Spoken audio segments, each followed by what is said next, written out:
Yeah, welcome to episode 3 of Horror Score. And this is obviously Cemetery Man. Welcome back. Glad you joined us again for our third episode. I think this one was a lot of fun to review, so... Yeah, let's get started. Oh, and again, we're your hosts, Jesse. Vanessa. Just a bit about the movie. I've had this movie for 5 years, had never watched it. This was a one watch for me. I'm sorry, I will watch it again. This was the first time I viewed it. And same for you? Oh, absolutely. Yeah, so we'd never seen this movie before. We went in, what'd you think? First impressions? Watch it with a glass of red wine, I would say. Yeah. Yeah? Yeah, it's like sexy and Italian and... Okay. Interesting movie. It starts fast, right? Yes. Yeah. No, the intro, one of the best, I think, screenwriting talents of this story is that they just kind of hit the ground running and they explain right off the bat what's going on in this town. I think the narration of them telling you specifically every 7 days for some people after they die and are buried in this cemetery. Only this cemetery. They come back to life. Some of them. And they don't know why. He's just the guy who takes care of it whenever it happens. Yeah, it's his job to not only dig graves. He's like the groundskeeper. But to shoot him in the head or with a shovel. Yeah, or not shoot him with a shovel. Shoot him with a shovel. He's got to smash their heads open if they come out of the ground. And the voiceovers I thought were just as good as Ash's recap of the previous 2 Evil Dead movies in Army of Darkness. It was a good voiceover. I would agree. I would also agree if you said that Rupert Everett was a very sexy man, as well as his co-star Anna Falchi. They were a couple of very attractive people to watch. Yeah. So whether you prefer looking at the naked ladies or the naked men, you get both. You get both in this movie. Which, speaking of this movie, a reminder: Horror Score. We always physically own and have purchased whatever copy of whatever movie we're watching. Or streaming service. Yes. In the event that it's from a streaming service, we'll let you know the date and which one it's on in case you want to watch it. So do you want to move into some scoring? Yeah, so first category, as always, is story. And I did lead you in a little bit about one thing that did well about kind of hitting the ground running. And the rest of the movie wasn't exactly like that. You know, we kind of strayed away from what I thought was going to be the original plot. It started to feel a little bit like a BBC love story in which weird things happen. But as well as story, I think character goes in this category. And we have some very unique, wonderful characters, such as his, invalid... It's like his Igor. Is Nagi. Yeah. It's great. What'd you score it?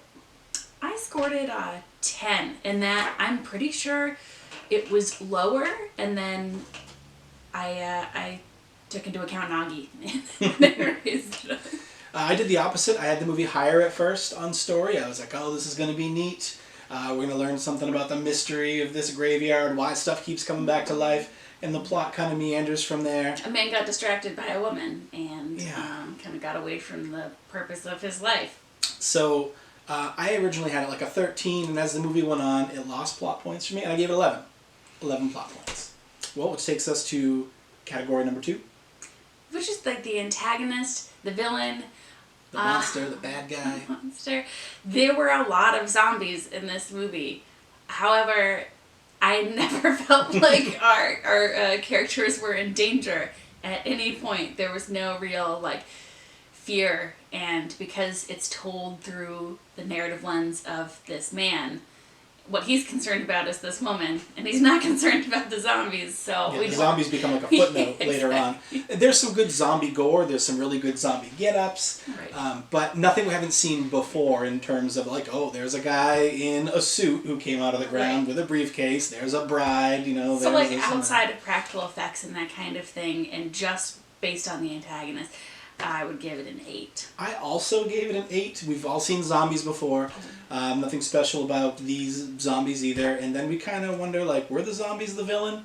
And at the end of the movie, we're not really sure. I think he was the villain. He may have been the villain. I think he was one of those, like, nice guys who's like, oh, why doesn't she love me like I would treat her like a princess? No spoilers, but I don't fully understand the end of the movie. It was like, or was it a metaphor, maybe? We don't know. If you want to, below in the comments, if anybody wants to start weighing in on that, I don't think I was like smart enough to handle what I was supposed to interpret from this very smart Italian director. And we both come up with our own scores because we both have totally different horror backgrounds. We have different tastes, and she knows lots of things about horror that I don't know, and vice versa. So we make a good team. Mm-hmm. Which takes us to category number 3. Horror. So like kill count. Kill count, creative kills, scares, thrills, spookiness in general. It scored high for me. I gave it a 14. I gave it a 12. Let me tell you why I gave it a 14.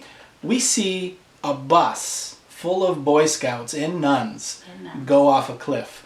The kill count is somewhere around 16, plus the bus. However many were in the bus, we're not really sure. We just see the bus go off a cliff, and we read in the paper later that there were no survivors. We get to see the Boy Scouts killed twice, though. Yes, they come back as zombies. Well, for me, like, it only got a 12 in horror because we spend so much time meandering into the weird love story that we get distracted from how great some of these kills are. Right, like I said, the zombies become like a footnote. You're like, there's more zombies. Yeah. Get out of here, zombies. Get out of here. I'm trying to pine for this woman. Damn it. Artistry. Another good category. This was like the highest I've ever rated anything in these first 3. I gave it a 17. Like, gorgeous shots and set design was great. Practical effects were good. You can absolutely tell it's an Italian film. Cinematography was good. Yeah. Music was good. Oh yeah. Yeah, I gave it a 14. So pretty high score for me. And 17, by the way, I know this is only episode 3, but it's the highest score so far in our history. But again, it's only episode 3. Practical effects too. I'm a big slut for, and these practical effects. There's a marriage with a head in a TV, and I can't get over that scene. And the shot, you see the shot through the zombie's mouth. It's kind of like Little Shop of Horrors, the dentist scene there. You see it's like a whole. And somehow heads can get around on their own. Yeah. Like they can just there goes a head. Like somehow yeah. Reanimator wished. Yes. Head kicking Now, the final category, which we've decided to call, again, the S factor. It's all that other stuff, camp, nudity, humor, originality, stuff that doesn't fit into other categories, right, and butts. What'd you score it? I gave it a 13. That's pretty good. What I gave it 15. I was pretty happy. Laughed a few times. Got to see some ridiculous things. And again, that bus going over the cliff, full of those Boy Scouts, and then they come back later as zombies. It's like, all right. And Anna Fauci's wonderful breasts that you get to see multiple times throughout the movie. And if you're more into the male anatomy, Rupert Everett has just like a full frontal. You see his butt constantly. It's wonderful. Fun for all ages.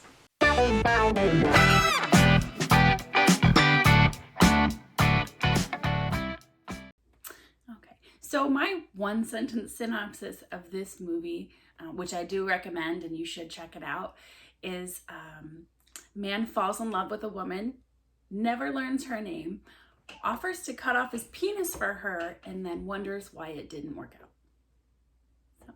So. And to the final scoring then. I gave this movie a total score of 62.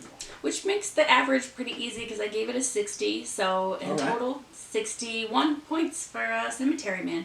So again, we strongly recommend that you check this one out. This one was a winner, and I will definitely watch it again. So that's about it, right? Yeah. That'll do her. Well, I'll see you next time for movie review number 4. Stay spooky.